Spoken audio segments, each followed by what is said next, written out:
Lagi kultum sama si Mamen. Assalamualaikum teman-teman. Halo, saya Rahmat Syahbul Mulia. Saya dari Prodi Sains Komunikasi, mahasiswa Universitas Saintek Muhammadiyah, Fakultas Komunikasi dan Bisnis, tahun angkatan 2023. Nah, pada video kali ini saya akan memenuhi dari ulangan akhir semester dari mata kuliah Public Speaking dengan dosen pengampu Pak Taufik Hidayat. Dengan materi saya pada hari ini adalah media sosial dalam pendidikan, peluang, tantangan, dan juga dampaknya. Nah, teman-teman tahu nggak sih, media sosial kita kan sekarang ini sudah sangat-sangat sebar luas, sangat-sangat besar, hingga anak-anak zaman sekarang pun sudah menggunakan HP, teknologi seperti macam itu. Nah, apa sih yang menjadi dasarnya, pentingnya media sosial untuk pendidikan? Yang pertama, kita bisa mengakses informasi supaya kita tahu nih, oh ternyata ada informasi ini nih, ada fakta ini nih, ada berita ini nih, agar kita lebih mudah untuk mencari informasi yang sudah ada. Lanjutnya adalah negatifnya, dampak negatifnya. Apa sih dampak negatifnya dari media sosial dalam pendidikan? Yang pertama, anak-anak semakin malas untuk membaca buku, semakin kurangnya minat baca buku, dan juga banyak sekali berita-berita hoax atau berita-berita palsu. Dan tidak lupa hal-hal negatif yang sudah dapat diakses oleh anak-anak remaja 15 tahun ke bawah yang sudah bisa mengakses hal yang berbau negatif seperti seperti judi slot, hal-hal yang negatif seperti seksual dan segala macam. Nah, selanjutnya itu adalah peluang. Apa sih yang menjadi peluang pendidikan kita untuk media sosial? Yang pertama, kita bisa menggunakan media sosial ini sebagai sarana kita untuk memberikan informasi yang baik dan juga yang pasti tidak hoax ya. Yang dimana kita bisa memberikan informasi tentang pendidikan, tentang non-akademik, tentang kuliner, tentang olahraga, tentang politik, apapun segala macam. Nah, minusnya apa? Kekurangannya apa? Kita tahu pemerintah kita ini sangat sensitif dalam kritik mengkritik seperti itu. Maka dari itu, gimana cara kita bisa melihat peluang kita untuk kita lihat yang lebih baik lagi. Kita ambil contoh, ada TikToker yang memang dulunya itu tidak punya apa-apa, hanya diem di rumah, tapi ketika dia menggunakan sosial medianya seperti TikTok, Instagram, YouTube, dia gunakan dengan sebaik-baiknya, dia mencoba mengeksplorasi diri menggunakan skill yang seadanya, hingga saat ini menjadi content creator yang besar, yang sudah punya nama, yang sudah punya tim di belakang layarnya seperti itu. Nah, selanjutnya apa sih tantangannya terhadap Gen Z atau generasi muda untuk media sosial dalam pendidikan ini? Yang pertama, tantangannya itu adalah gimana cara kita bisa menggunakan media sosial ini untuk hal-hal yang baik, seperti yang sudah saya bilangkan tadi di awal. Nah, teman-teman tahu bahwasanya media sosial ini banyak hal-hal yang negatifnya dan juga ada sisi positifnya. Seperti kita tahu, saat ini viral yang namanya Clash of Champions atau COC by Ruang Guru, yang dimana itu mempertemukan beberapa mahasiswa alumni Ruang Guru yang berprestasi, memiliki kepintaran yang cukup di luar nalar, yang memiliki IPK yang cukup tinggi, dipertemukan kembali di salah satu ruang. Itu ditanding lagi menggunakan hal-hal yang berbau dengan matematika, algoritma, aljabar, keingatan, dan lain. Jadi, apa sih yang menjadi peluang media sosial dalam pendidikan? Yang pertama, media sosial dalam pendidikan itu bisa kita gunakan sebagai alat komunikasi kita. Yang pertama. Yang kedua, itu bisa menjadi alat asas skill kita. Yang dimana media sosial ini banyak sekali hal-hal yang belum kita eksplor, seperti pengeditan video, penggunaan kamera atau foto, dan lain sebagainya.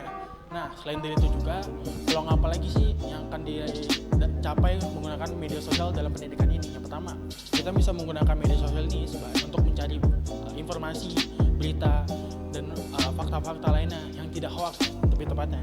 Selanjutnya, itu adalah tantangannya. Apa sih yang menjadi tantangannya untuk pendidikan dalam media sosial? Pertama, tantangannya adalah gimana caranya mahasiswa atau siswa itu menggunakan media sosialnya untuk pendidikan yang baik, tidak menggunakan media sosial untuk hal yang negatif. Kita bisa melihat beberapa anak atau anak di bawah remaja, di bawah umur, itu menggunakan media sosialnya itu hal-hal yang negatif. Seperti kita kasih contoh, itu bergaul dengan video online, slot, atau hal negatif lain yang munculnya 18+, seperti itu. Selanjutnya, tantangan positifnya adalah media sosial bisa jadikan pendidikan bisa menjadikan media sosial ini sebagai alat untuk menginformasikan, memberikan pengetahuan dan juga informasi kepada halayak yang luas seperti itu. Dan dampaknya adalah yang pertama dari dampak positif. Dampak positifnya adalah kita bisa melihat perkembangan media sosial atau bahkan teknologi hingga beberapa ratus tahun ke depan seperti itu. Lalu dampak negatifnya ini yang tentu paling banyak ada di masyarakat sekitar kita. Yang pertama, terlalu fokus sama gadget atau media sosial itu membuat hal-hal yang biasa kita lakukan sehari-hari itu berkurang seperti itu. Lanjutnya itu adalah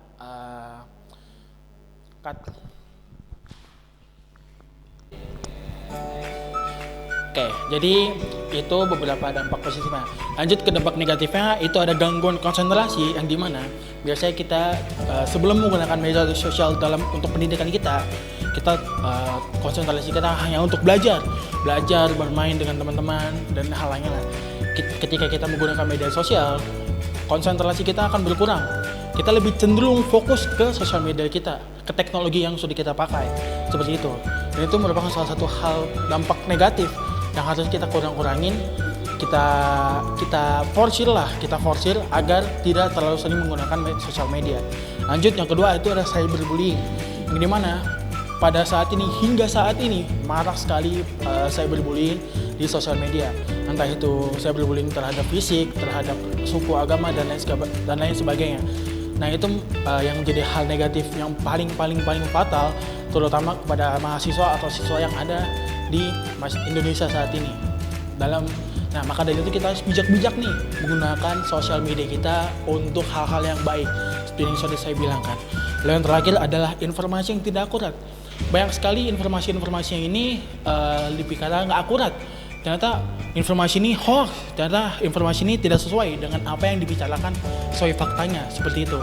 Nah, ketiga dampak negatif ini yang akan menjadi suatu hal yang benar-benar negatif untuk sosial media kita, apalagi dalam pendidikan.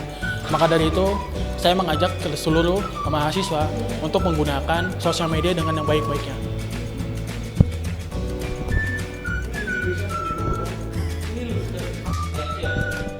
Seperti yang kita tahu, ada salah satu mahasiswi di Clash of Champions namanya Kak Safiera Putri. Dia merupakan salah satu mahasiswa dari KAIST. Saya tidak tahu cara penyebutannya gimana. Dia di Korea sudah semenjak SMA hingga sekarang dia masih di Korea dan belajar tentang coding, tentang komputer segala macam seperti itu. Nah, itu salah satu tantangan kita atau mungkin peluang kita untuk bisa menggunakan media sosial ini sebaik-baiknya.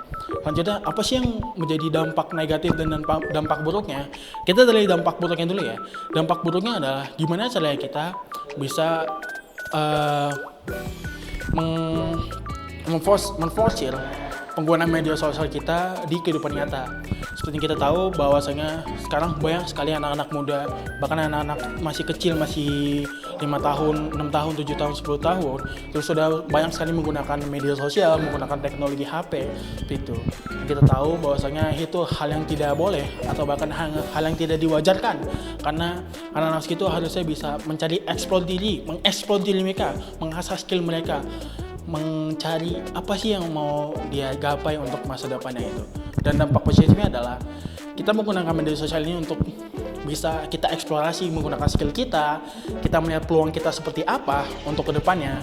Dan yang pasti selain dari itu tantangan-tantangan baik dari negatif ataupun dari positif itu akan menjadi salah satu materi utama atau mungkin hal yang paling utama untuk kita laksanakan di generasi sekarang ini atau masa saat ini gitu. Jadi mungkin itu saja yang bisa saya berikan materinya.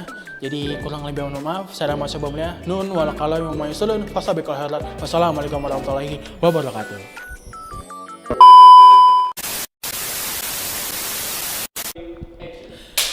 Membeli sepatu pada si Muhammad. Assalamualaikum warahmatullahi wabarakatuh. Membeli sepatu barang si Maman. Assalamualaikum warahmatullahi wabarakatuh, teman-teman. Asik. Membeli sepatu barang si Maman. Assalamualaikum warahmatullahi wabarakatuh. Selamat. Laikultum barang si Maman. Assalamualaikum teman-teman. Mantap.